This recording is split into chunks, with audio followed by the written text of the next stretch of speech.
ऐसा सुंदर भाव देते कि ये 5 वेश्याएं हैं कौन। तो 5 वेश्याएं सज्जनों आप गिनो। पहला काम, क्रोध, लोभ, मोह और मात्सर्य। यदि जीवन में एक भी वैश्या किसी के पास में है तो आप परमात्मा का दर्शन कभी कर ही नहीं सकता। भाई काम वासना होगी तो काम वासना होगी तो बिना धन के कुछ होता नहीं है। लोभ होगा तो परमात्मा का दर्शन नहीं होगा।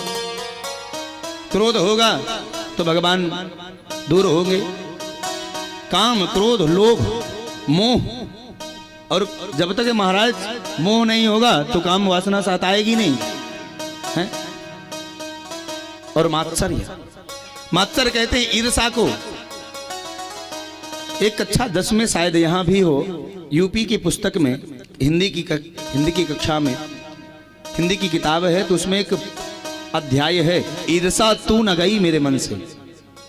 यदि आप लोग पढ़े हो, दास ने उसको पढ़ा है, बहुत सुंदर लेखन है उसमें। वह कहानी इतनी सुंदर है कि यहां से मिलती जुलती है।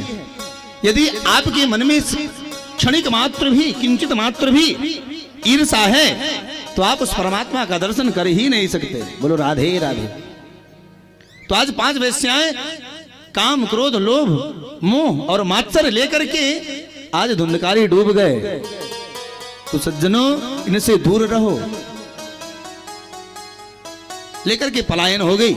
इधर जब पता चला गोकर्ण जी महाराज को कि पिताजी का भी स्वर्गवास हो गया है, मैया भी कूद करके जान दे दी।